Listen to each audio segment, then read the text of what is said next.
Hello everyone, welcome to the study concept MPPSC की GK की MCQ series में आपका फिर से स्वागत है। एमपीपीएससी 2020 के फर्स्ट पेपर का ये 39वां वीडियो है।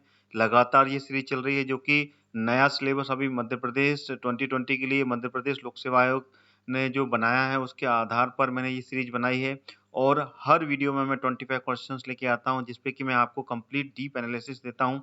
तो वीडियो को आखिरी तक देखिए, हर क्वेश्चंस बहुत ही इंपॉर्टेंट है आपके लिए। और लगातार मेरी इस सीरीज से जुड़े रहने के लिए मेरा चैनल स्टडी कॉन्सेप्ट सब्सक्राइब कर लीजिए, ऑल नोटिफिकेशन के साथ में। ध्यान रहे, ऑल का रेडियो बटन सेलेक्ट करना है, देन उसके बाद में ही आपको सब्सक्राइब का बटन क्लिक करना है, जिससे कि आपको सारे वीडियोस के नोटिफिकेशन मिलेंगे और एक भी वीडियो आपका मिस नहीं हो पाएगा। तो चलिए शुरू करता हूँ। और वीडियो को आप लाइक जरूर कीजिएगा साथ में, और वीडियो को ज़्यादा से ज़्यादा आप शेयर कीजिए, जिससे कि अन्य वो सारे परीक्षार्थी जो कि मेरी इस सीरीज को मिस कर रहे हैं वो भी लगातार जुड़े और साथ में वो भी एमपीपीएससी 2020 के फर्स्ट पेपर का पूरा प्रिपरेशन इसके माध्यम से कर पाए। तो चलिए शुरू करता हूँ 39th वीडियो, अगले 25 क्वेश्चंस डीप एनालिसिस के साथ में। तो वीडियो को अंत तक आप जरूर देखिएगा। ये लीजिए, आ गया पहला प्रश्न आपके सामने। मध्य प्रदेश में जो कोयले की खानें हैं वो मुख्यतः किस कल्प के हैं? चतुर्थ कल्प, गोंडवाना कल्प, तृतीय कल्प या फिर विंध्य कल्प? तो इसका जो सही आंसर है वो है गोंडवाना कल्प। गोंडवाना कल्प की हैं ये खानें। और गोंडवाना कल्प में जो मध्य प्रदेश में वो मुख्यतः दो क्षेत्रों में कोयले की खानें पाई जाती हैं। एक तो मध्य उच्च प्रदेश और एक है सतपुड़ा कोयला क्षेत्र। ठीक है ना, दो क्षेत्र पाई जाती है। तो मध्य उच्च प्रदेश में जो क्षेत्र पड़ता है वो पड़ता है उमरिया और शहडोल, यहाँ पर पाई जाती है मध्य उच्च प्रदेश में। और नीचे का जिस क्षेत्र है जो सतपुड़ा का है, तो सतपुड़ा में अपना बैतूल है। बैतूल, छिंदवाड़ा, बालाघाट, बैतूल, छिंदवाड़ा और बालाघाट और जबलपुर,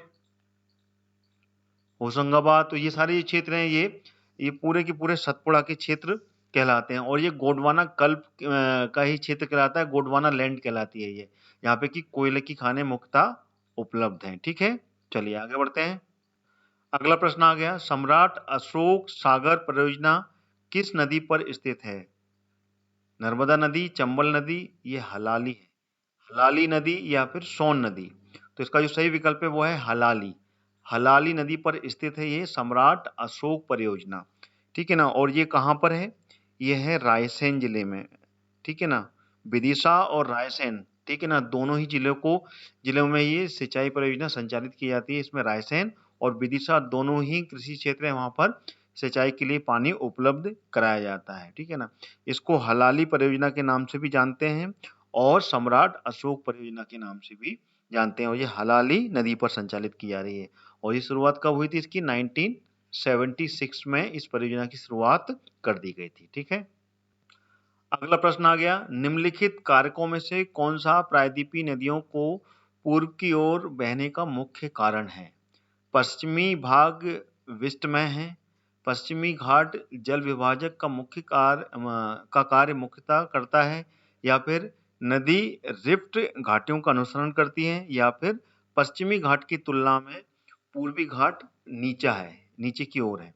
तो इसका जो सही विकल्प है वो डी बिल्कुल सही है। पश्चिमी घाट की तुलना में जो पूर्वी घाट है वो ढलान की ओर है और थोड़ा सा कंपैरेटिवली पश्चिमी घाट से पूर्वी घाट थोड़ा सा नीचा है। तो इस कारण से ये जो नदियां हैं ये पूर्वी घाट की तरफ में बहती हैं। तो पूर्वी घाट और पश्चिमी घाट में जो भी नदी बहती है वो भ्रंश घाटी यानी कि गहरे गहरे गार्जों का निर्माण करती है और गहरे गार्ज से होती हुई बहती है। इस कारण से वहां पे जो बहाव है वो पश्चिमी की तरफ जाता है। जैसे कि कौन सी नदी है पश्चिमी की तरफ बहने वाली? नर्मदा नदी।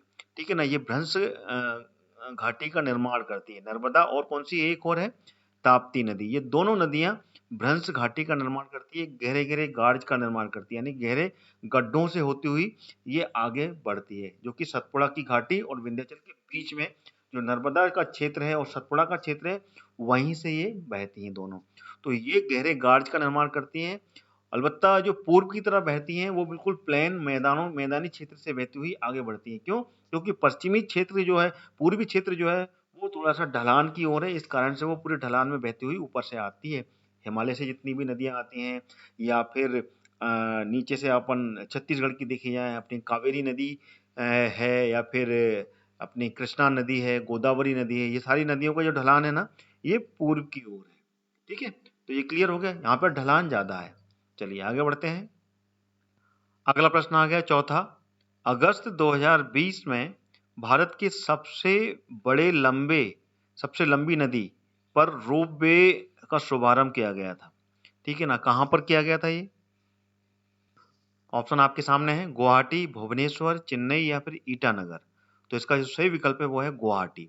गुवाहाटी में किया गया ये। सबसे लंबी नदी कौन सी? ब्रह्मपुत्र।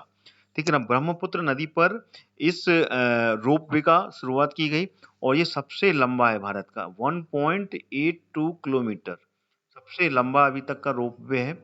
और ये इसकी शुरुआत 24 अगस्त को, ठीक है ना, 24 अगस्त 2020 एग्जैक्ट याद रखिएगा, को इसकी शुरुआत की गई, शुभारंभ किया गया। और ये रोपवे जो है कचरी घाटी, सॉरी फिर से लिखता हूं, कचरी घाट से लेके एक मंदिर है वहां पर जिसको बोलते हैं डोल गोविंदा मंदिर है। इन दोनों के बीच में ये रोपवे तैयार किया गया है जो कि 1.82 किलोमीटर का है और भारत का सबसे बड़ा रोपवे है जो कि ब्रह्मपुत्र नदी पर गुवाहाटी में बनाया गया है। ठीक है, चलिए अगला प्रश्न आ गया। डिजिटल इंडिया के अंतर्गत भारतीय प्रधानमंत्री के द्वारा अगस्त 2020 में किस स्थान के लिए समरिन ऑप्टिकल फाइबर केबल परियोजना की शुरुआत की गई? जम्मू कश्मीर, लक्षद्वीप, अंडमान निकोबार द्वीप समूह या फिर उड़ीसा। तो इसका सही विकल्प है अंडमान निकोबार द्वीप समूह में। ये अगस्त 2020 में प्रधानमंत्री नरेंद्र मोदी ने समरिन ऑप्टिकल फाइबर योजना की शुरुआत की। और ये जो है यहाँ पर केबल, ऑप्टिकल फाइबर केबल, जो कि ऑप्टिकल फाइबर केबल किसके लिए होती है? इंटरनेट के लिए। 2300 किलोमीटर की ऑप्टिकल फाइबर केबल यहाँ पर बिछाई गई है समुद्र के अंदर में, जिससे कि अंडमान निकोबार द्वीप समूह की यहाँ जो लोग हैं, जो जनता है, उनको हाई स्पीड जो ब्रॉडबैंड कनेक्टिविटी है वो मिल पाए इंटरनेट की। तो उसके लिए ये शुरुआत की गई। ठीक है, अगला प्रश्न आ गया। वर्ष 2020 में जो शांति का नोबेल प्राइज है वो किसको दिया गया था? इसरो को, वर्ल्ड फूड प्रोग्राम को, विश्व व्यापार संगठन या फिर वर्ल्ड हेल्थ ऑर्गेनाइजेशन। तो इसका सही ऑप्शन है वो है वर्ल्ड फूड प्रोग्राम को 2020 का नोबेल प्राइज दिया गया। और ये जो प्रोग्राम है, ये वाला जो प्राइज दिया गया है, ये भूख से निपटने के जो भी प्रयास किए गए हैं जो कि वर्ल्ड फूड प्रोग्राम के तहत किए गए, ठीक है, तथा उस सभी चीजों में जो संघर्ष से प्रभावित क्षेत्र हैं, चाहे वहां पर अशांति हो, तो वहां पर जिस तरीके से भूखमरी से जो लोग बेचैन थे, परेशान थे, उन सबको भूख से निपटने के लिए जो भी उपाय किए गए, उसके तहत वर्ल्ड फूड प्रोग्राम जो एक ऑर्गेनाइजेशन, एक संस्था है, उसको ये नोबेल प्राइज दिया गया। अच्छा, इस वर्ल्ड फूड प्रोग्राम की शुरुआत कब की गई थी? ये की गई थी 1961 में। ठीक है ना, और इसका जो हेडक्वार्टर है वो कहाँ पर है? ये है इटली में, इटली की रोम में। ठीक है ना, यहाँ पर इसका हेडक्वार्टर है। ठीक है, आगे जाने से पहले मैं आपको बताना चाहूंगा अनअकैडमी के बारे में। अगर आप एमपीपीएससी और एमपी पुलिस की तैयारी कर रहे हैं तो अनअकैडमी आपके लिए लाया है फ्री टेस्ट। आइए जानते हैं ये कौन कौन से टेस्ट हैं और आप इनको देकर अपनी तैयारी को कैसे मजबूत कर सकते हैं। यह टेस्ट दे सकते हैं वो भी फ्री में। जो भी बच्चे एमपीपीएससी की तैयारी कर रहे हैं उसके लिए अनअकैडमी लाया है चैंपियनशिप टेस्ट सीरीज। यह टेस्ट सिर्फ आपकी तैयारी पूरी नहीं कराएगा, उसके साथ साथ मौका देगा अनअकैडमी का 1 मंथ का फ्री सब्सक्रिप्शन जीतने का। बस आपको टॉप 3 में आना है और किसी भी एग्जाम को पास करना है। जो बच्चे एमपी पुलिस और एमपीएसआई की तैयारी कर रहे हैं उनको भी निराश होने की जरूरत नहीं है। आपके लिए भी सिमिलर अपॉर्चुनिटी है। आज ही हिस्सा लीजिए और अपनी तैयारी को मजबूत करें। पाए मौका अनअकैडमी के सब्सक्रिप्शन जीतने का। आइए अब जान लेते हैं अनअकैडमी के प्लस बैचेस के बारे में जो आपकी जरूरत के हिसाब से बिल्कुल परफेक्ट हैं। जी हाँ, अब अनअकैडमी के साथ अपने प्रिपरेशन की जरूरत के अनुसार बैच ज्वाइन कर सकते हैं और अपनी एमपीपीएससी प्रीलिम्स में सिलेक्शन पक्की कर सकते हैं। यह सारे बैचेस जल्द ही शुरू हो रहे हैं और अपनी प्रिपरेशन में आप जहां पर भी हैं वहां से आपको बहुत मदद करने वाले हैं। जो बच्चे एमपीपीएससी प्रीलिम्स 2020 की तैयारी कर रहे हैं, ध्यान से सुनिए। आपकी तैयारी के लिए अनअकैडमी ने लॉन्च किया है अचीवर बैच, जिसमें आपको एमपीपीएससी का कंप्लीट मार्गदर्शन मिलेगा, वो भी एमपीपीएससी के टॉप एजुकेटर से। यह बैच 18 फरवरी से शुरू हो चुका है। अभी भी देरी नहीं हुई है, आज ही ज्वाइन करें। इस कोर्स का कोड मैंने अपने वीडियो के डिस्क्रिप्शन बॉक्स में डाल दिया है, वहां से आप क्लिक करके ज्वाइन कर सकते हैं। जो बच्चे एमपीपीएससी प्रीलिम्स एंड मेंस 2020 की तैयारी इंग्लिश मीडियम में कर रहे हैं, वो ध्यान से सुनिए। आपकी तैयारी के लिए अनअकैडमी ने लॉन्च किया है फाउंडेशन बैच, जिसमें आपको एमपीपीएससी का कंप्लीट मार्गदर्शन मिलेगा, वो भी एमपीपीएससी के टॉप एजुकेटर से। यह बैच 18 फरवरी से शुरू हो चुका है, अभी भी देरी नहीं हुई है, इसे आप ज्वाइन कर सकते हैं। इसका भी लिंक मैंने वीडियो के डिस्क्रिप्शन बॉक्स में डाल दिया है, वहां से आप क्लिक करके इस कोर्स को ज्वाइन कर सकते हैं। जो बच्चे एमपीपीएससी प्रीलिम्स एंड मेंस 2020 की तैयारी हिंदी में कर रहे हैं, वो भी ध्यान से सुनिए। आपके लिए अनअकैडमी ने लॉन्च किया है लक्ष्य एमपीपीएससी फाउंडेशन बैच, जिसमें आपको एमपीपीएससी का कंप्लीट मार्गदर्शन मिलेगा, वो भी एमपीपीएससी के टॉप एजुकेटर से। यह बैच 19 फरवरी से शुरू हो चुका है, अभी भी देरी नहीं हुई है, आप इसको ज्वाइन कर सकते हैं। इसका भी लिंक मैंने वीडियो के डिस्क्रिप्शन बॉक्स में डाल दिया है। अनअकैडमी में इंडिया के टॉप एजुकेटर्स आपको पढ़ाते हैं, तो आज ही ज्वाइन करें, देरी किस बात की है, और अपना लक्ष्य हासिल करें। और जब आप ज्वाइन करेंगे तो मेरा कोड यूज करना मत भूलिएगा। जैसे ही आप मेरा कोड यूज करेंगे, इंस्टेंट 10% का डिस्काउंट मिलेगा। मेरा रेफरल कोड है हरदयाल कुशवाहा, जो कि कैपिटल लेटर में लिखा हुआ है। तो जल्द ही इस ऑफर का फायदा उठाइए, आखिरी कुछ दिन ही शेष रह गए हैं। 1 मार्च से ये डिस्काउंट 10% से घटकर 5% हो जाएगा। तो आज ही सब्सक्राइब करें और मेरा रेफरल कोड लगाना मत भूलिएगा। जैसा कि मैंने बताया आपको, मेरा रेफरल कोड है कैपिटल लेटर में जो आपको लिखा हुआ है, हरदयाल कुशवाहा। अगला प्रश्न आ गया 7वां। वर्ष 2020 में एशिया की सबसे बड़ी सौर ऊर्जा परियोजना का शुभारंभ किस राज्य में किया गया? मध्य प्रदेश, कर्नाटका, आंध्र प्रदेश या गुजरात? तो इसका सही विकल्प है मध्य प्रदेश में किया गया। मध्य प्रदेश इसका सही आंसर है। और मध्य प्रदेश में कहां पर? रीवा में सबसे बड़ी परियोजना की शुभारंभ किया गया। और इस जो ये परियोजना है, इस परियोजना का नाम क्या है? रीवा सौर परियोजना। ठीक है, ये आपको याद रखना है, रीवा सौर परियोजना के नाम से है। और इसमें 3 पूरे के पूरे जो सौर प्लांट हैं, वो 3 यहाँ पर लगाए गए हैं।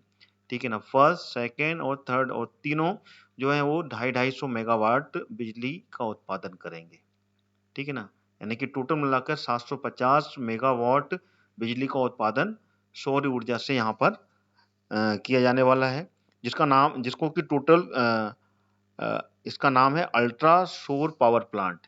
ठीक है ना, अल्ट्रा सौर पावर प्लांट के नाम से भी इसे जाना जाता है। और ये टोटल 1590 एकड़ भूमि में फैला हुआ है। 1590 एकड़ भूमि है, वहां पर ये पूरा का पूरा फैला हुआ है।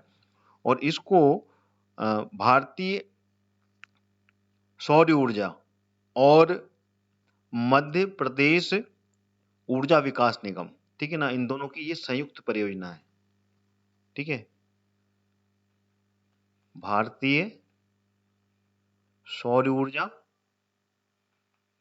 और मध्य प्रदेश ऊर्जा विकास निगम,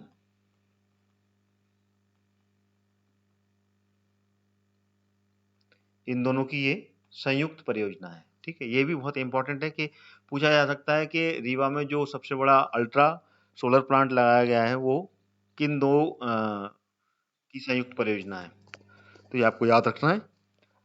अगला प्रश्न आ गया, कोविड-19 महामारी के समय में किए गए लॉकडाउन के दौरान राज्य सरकार द्वारा बच्चों को स्कूली शिक्षा के लिए हमारा घर हमारा विद्यालय की योजना कहां पर, किस राज्य में शुरू की गई थी? मध्य प्रदेश, उत्तर प्रदेश, राजस्थान, मध्य प्रदेश या गुजरात?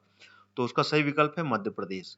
मध्य प्रदेश में इस नाम से ये योजना प्रारंभ की गई थी, जिसका नाम है हमारा घर हमारा विद्यालय। और ये कक्षा 1 से, ये जरूर क्लियर होना चाहिए, कक्षा 1 से लेकर 8 तक के जितने भी विद्यार्थी हैं उनके लिए ये योजना प्रारंभ की गई थी। कब? 6 जुलाई से। 6 जुलाई 2020 से ये योजना प्रारंभ की गई थी, जिसमें कि मध्य प्रदेश के जितने भी शिक्षक हैं वो ऑनलाइन के माध्यम से पूरी पढ़ाई की शुरुआत की गई। ठीक है, तो इसमें जैसे ही इस योजना के प्रारंभ की गई तो इस समय ऑनलाइन के माध्यम से घंटी छात्रों को घर पे ही सुनाई देती थी और उसके बाद में फिर क्लास स्टार्ट हो जाती थी। ठीक है, तो ये ऑनलाइन के माध्यम से ये कक्षा 1 से लेके 8 तक की एक लॉकडाउन के समय में ये हमारा घर हमारे विद्यालय के नाम पर मध्य प्रदेश सरकार ने इस योजना की शुरुआत की थी। अगला प्रश्न आ गया, भारतीय संविधान में अविशिष्ट शक्तियां किसको सौंपी गई है? केवल राज्य विधानमंडल को, संघ संसद और राज्य विधानमंडल दोनों को, केवल संघ संसद को, या उपरोक्त में से कोई नहीं? तो इसका जो सही विकल्प है वो है डी, उपरोक्त में से किसी को भी विशिष्ट शक्तियां भारतीय संविधान में नहीं सौंपी गई है। और इसमें भारतीय संविधान का जो अनुच्छेद 250 है, ठीक है ना, आर्टिकल 250 के तहत समूचे भारत या उसके किसी भी भाग में, ठीक है ना, तो भाग के लिए राज्य सूची के किसी भी मद में ये कोई भी कानून बना सकता है। ठीक है, संविधान, ठीक है, इसके अनुसूची के भाग में राज्य सूची में शामिल किसी भी मद में कोई भी कानून तभी बना सकता है जबकि 352 जो अनुच्छेद है, ठीक है ना, उसके अंतर्गत अगर आपातकाल स्थिति लागू हो गई है। ठीक है ना, जो आर्टिकल अनुच्छेद 352 है उसके तहत अगर कहीं आपातकाल स्थिति लागू हो गई है तभी 250 के तहत इस तरीके के कोई भी, ठीक है ना, कानून बनाने का इसमें रजामंदी मिलती है। ठीक है, ये क्लियर हो गया आपको? चलिए, इस क्वेश्चन में थोड़ा सा करेक्शन करना है अपने को। इसका आंसर डी नहीं, इसका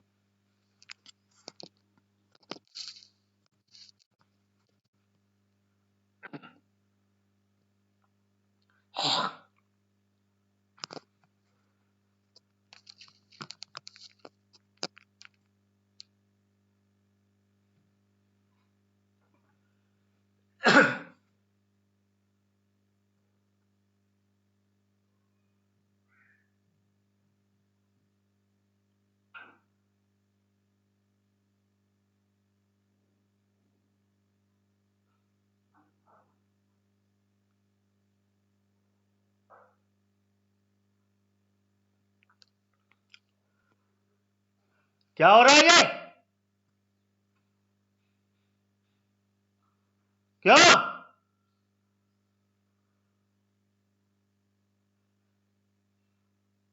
सौम्या,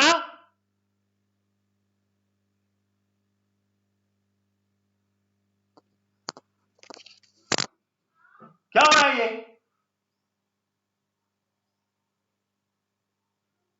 बिल्कुल आवाज नहीं आई थी, ढंग से रहो बिल्कुल।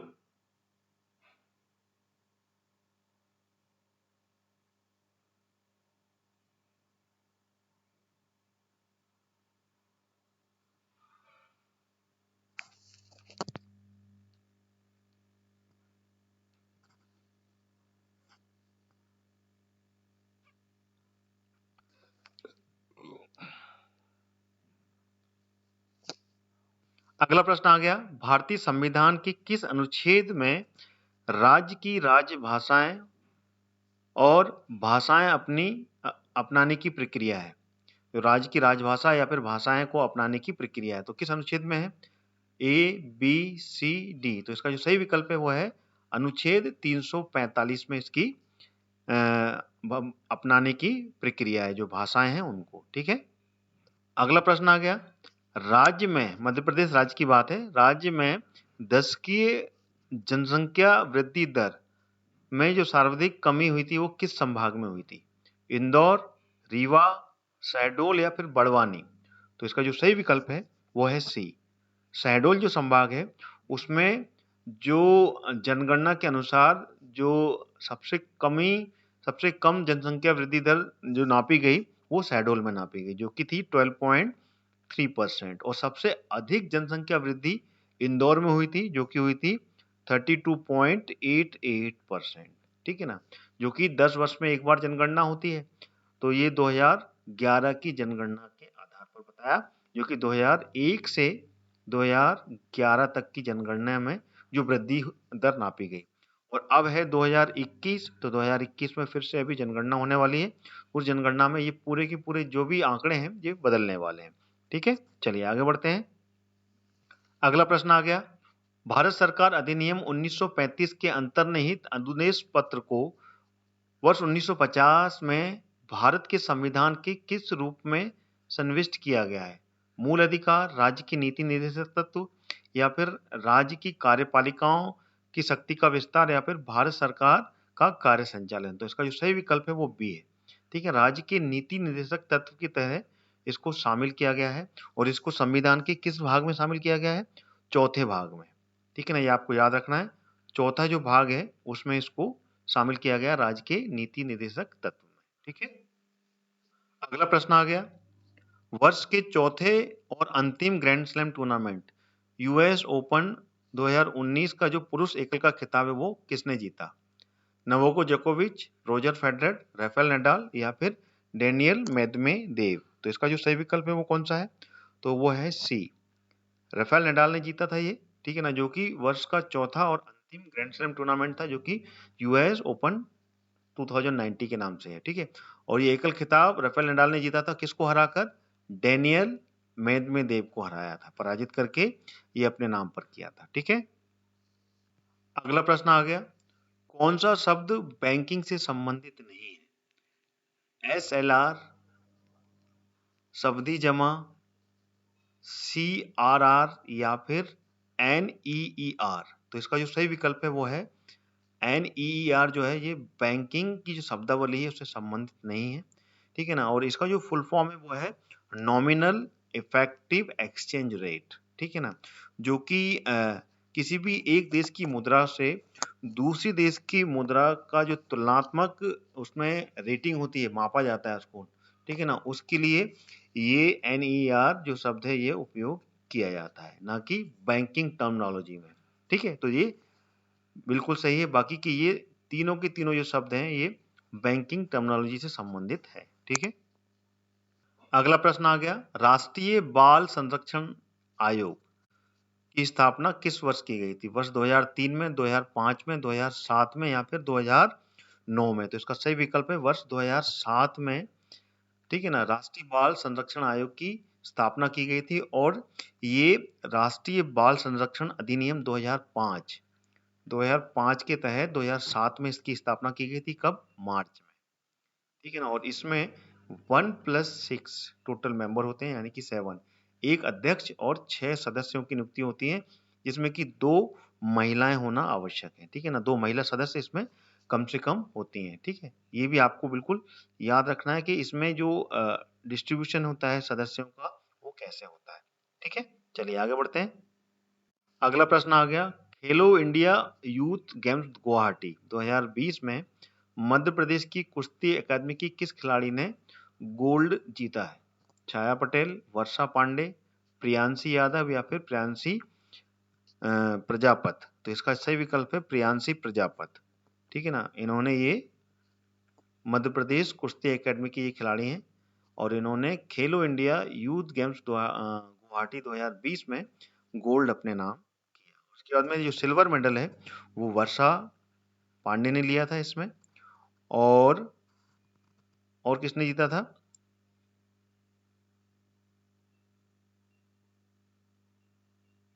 छाया पटेल ने भी जीता था। ठीक है, तो ये क्लियर हो गया। चलिए अगला प्रश्न आ गया, संसार में सबसे व्यस्त और सबसे महत्वपूर्ण जो समुद्र मार्ग है वो कौन सा है? उत्तरी प्रशांत समुद्र मार्ग, उत्तरी अटलांटिक समुद्र मार्ग, दक्षिणी अटलांटिक समुद्र मार्ग, या फिर हिंद महासागर। तो इसका जो सही विकल्प है वो है उत्तरी अटलांटिक जो समुद्र मार्ग है। ठीक है ना, ये सबसे ज्यादा व्यस्तम मार्ग है, और ये जो मार्ग है ये यूरोप और पूर्व उत्तरी अमेरिका, ये जरूर ध्यान रखिएगा, यूरोप और पूर्वी उत्तरी अमेरिका, इन दोनों को ये जोड़ता है। ठीक है ना, और सबसे ज्यादा व्यस्तम मार्ग है ये समुद्र का। अगला प्रश्न आ गया, लेटराइट मिट्टी महत्वपूर्ण रूप से पाई जाती है कहाँ पर? मालाबार तटीय क्षेत्र में, कोरामंडल तटीय क्षेत्र, बुंदेलखंड में या फिर बघेलखंड में?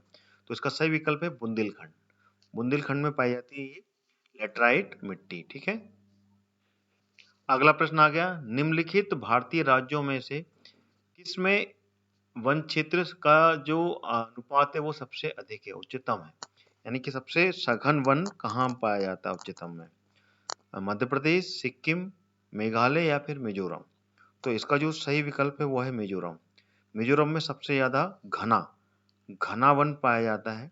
ठीक है ना, जो कि पूरा जितना भी एरिया है उस एरिया का 90.38% एरिया घने जंगलों से घिरा हुआ है। यानी कि टोटल 10% के आसपास का जो क्षेत्र है जो कि खुला है, यहाँ पे की शहरीकरण है, यहाँ पे की आबादी रहती है। बाकी 90.38% घने जंगलों से घिरा हुआ है। और सेकंड नंबर पे जो आता है वो आता है लक्षद्वीप। जो लक्षद्वीप का एरिया है वो सेकंड नंबर पे आता है घने जंगलों से। और अगर ऑल ओवर इंडिया की बात की जाए तो सबसे अधिक अगर वन कहीं पाए जाते हैं तो वो मध्य प्रदेश में पाया जाता है। सबसे अधिक वन क्षेत्र मध्य प्रदेश का है, जो कि है 77,522 वर्ग किलोमीटर का क्षेत्र जो है वो मध्य प्रदेश का जो है पूरे वन क्षेत्र से घिरा हुआ है। ठीक है। अगला प्रश्न आ गया, निम्न देशों में से कौन सा एक स्थल रुद्र है? बोलिविया, सूरीनाम, उरुग्वे या फिर पेरू? तो इसका सही विकल्प है बोलिविया। ठीक है। अगला प्रश्न आ गया, मध्य प्रदेश का कौन सा शहर भारत के पश्चिम केंद्रीय रेलवे जोन का मुख्यालय है? जबलपुर, रीवा, सागर या भोपाल? तो इसका सही आंसर है जबलपुर। जबलपुर ही है जो कि पश्चिम केंद्रीय रेलवे का मुख्य जोन का मुख्यालय है। और इसमें टोटल 24 जिले आते हैं। ठीक है, 24 जिले के अंतर्गत आता है ये जोन। और इसकी स्थापना की गई थी जो 2003 में।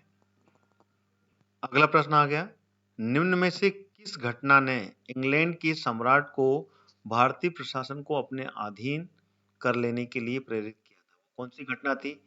प्लासी का युद्ध, बक्सर का युद्ध, हिंसक युद्ध या फिर सिपाहियों का विद्रोह? तो इसका सही आंसर है सिपाहियों का जो विद्रोह हुआ था। ठीक है ना, उसके कारण जो उस समय कंपनी लॉ था, क्योंकि स्टार्टिंग में कंपनी ने अपना लॉ लगाया था और कंपनी के अधीन था पूरा का पूरा जो भारत का शासन कंपनी कर रही थी। लेकिन बाद में जब सिपाहियों का विद्रोह होने लगा, और जो विद्रोह हुआ था 1857 में, देन उसके बाद में 1858 में चार्टर एक्ट लेके आई। ठीक है ना, जो कि वो थी ब्रिटिश जो कंपनी के तहत इंग्लैंड सरकार चार्टर अधिनियम लेके आई। और चार्टर अधिनियम के तहत ये पूरा का पूरा जो शासन था भारत का, उसने इंग्लैंड ने अपने अधीन कर लिया था। ठीक है ना, तो इंग्लैंड के जो सम्राट थे उन्होंने अपने अधीन करके फिर इसको चलाया था। और ये 1858 में कौन सा अधिनियम था ये आपको याद रखना है, चार्टर अधिनियम। ठीक है, चलिए आगे बढ़ते हैं। अगला प्रश्न आ गया, निम्नलिखित में से भारतीय राष्ट्रीय कांग्रेस के किस अधिवेशन में महात्मा गांधी ने कहा था कि गांधी मर सकते हैं परंतु गांधीवाद हमेशा बना रहेगा? कलकत्ता अधिवेशन, लाहौर अधिवेशन, मद्रास अधिवेशन या फिर कराची अधिवेशन 1931? तो इसका जो सही विकल्प है वह है कराची अधिवेशन 1931 में कहा था महात्मा गांधी ने कि गांधी मर सकते हैं परंतु गांधीवाद हमेशा जिंदा रहेगा। और इस अधिवेशन के अध्यक्ष कौन थे? वो थे सरदार वल्लभ भाई पटेल। ठीक है ना, उन्होंने इसकी अध्यक्षता की थी, जो कि कराची में 1931 में अधिवेशन किया गया था। ठीक है ना, और इस अधिवेशन का जो मुख्य सब्जेक्ट वो क्या था? वो था अधिकार संबंधी जितने भी प्रस्ताव थे, ठीक है ना, उस पे पूरी चर्चा की गई थी। ठीक है ना, जो मूल अधिकार है। अगला प्रश्न आ गया, पहला गुप्त शासक जिसने की सिक्के जारी किए, और इस वीडियो का ये आखिरी क्वेश्चन है 25वां। तो इसमें है, पहला गुप्त शासक जिसने की सिक्के जारी किए वो कौन थे? श्रीगुप्त, चंद्रगुप्त प्रथम, समुद्रगुप्त या फिर चंद्रगुप्त द्वितीय? तो सही विकल्प है चंद्रगुप्त प्रथम ने सबसे पहले, ठीक है ना, सिक्के जारी किए थे। गुप्त शासक थे ये, और सबसे पहले गुप्त शासक थे जिसने कि ये सिक्के जारी किए थे। और ये कब किए थे? 319 320, ठीक है ना, ईस्वी में ये सिक्के जारी किए थे। और गुप्त वंश के संस्थापक कौन थे? गुप्त वक्त के गुप्त जो डायनेस्टी है इसके संस्थापक श्री गुप्त, ठीक है ना, ये इनके संस्थापक रहे, ये आपको याद रखना है। स्थापना की थी, लेकिन जो रियल संस्थापक थे यानी कि रियल में जिन्होंने कि गुप्त वंश को आगे बढ़ाया और उसका जो साम्राज्य स्थापित किया वो थे चंद्रगुप्त प्रथम, ठीक है ना, लेकिन शुरुआत की थी श्री गुप्त ने, ठीक है ना। ये क्लियर हो गया। और इनका जो कार्यकाल था प्रथम का, चंद्रगुप्त प्रथम का, ये था 319 से लेके 335 ईस्वी तक, ठीक है, ये भी आपको ध्यान रखना है। तो ये थे टोटल 25 क्वेश्चंस एमपीपीएससी 2020 की जीके की एमसीक्यू सीरीज पर आधारित। तो आपको वीडियो कैसा लगा कमेंट करके जरूर बताएं, आपका कमेंट बहुत ही ज़्यादा इंपॉर्टेंट है। साथ ही साथ वीडियो को आप लाइक बटन जरूर दबाते जाएं और साथ में ज़्यादा से ज़्यादा शेयर भी करें इस वीडियो को, जिससे कि अन्य परीक्षार्थी जो कि एमपीपीएससी 2020 की तैयारी कर रहे हैं वो भी इस वीडियो को देखकर एमपीपीएससी 2020 की तैयारी कर पाएं। और लगातार मेरे चैनल को ट्यून करते रहें और मेरे चैनल को सब्सक्राइब भी कर लें ऑल नोटिफिकेशन के साथ में। ऑल का रेडियो बटन सेलेक्ट करने के बाद ही आपको सब्सक्राइब का बटन क्लिक करना है, जिससे कि सारे वीडियोस के आपको नोटिफिकेशन मिलेंगे। तो इसी के साथ में मेरा ये एमपीपीएससी जीके की ये वाला वीडियो यही खत्म करता हूँ। अगला वीडियो कल आपको फिर मिलेगा सेम टाइम पे। ट्यून करके रखिए मेरा चैनल स्टडी कॉन्सेप्ट और वो सारे वीडियोस जो कि Madhya Pradesh GK, MPPSC 2020, computer GK, MPPSC 2020 के स्पेशल टॉपिक्स, कमीशन, सभी के वीडियोस जो मैं रेगुलर अपलोड कर रहा हूँ उनको आप प्लेलिस्ट से देख सकते हैं। जय हिंद, जय भारत।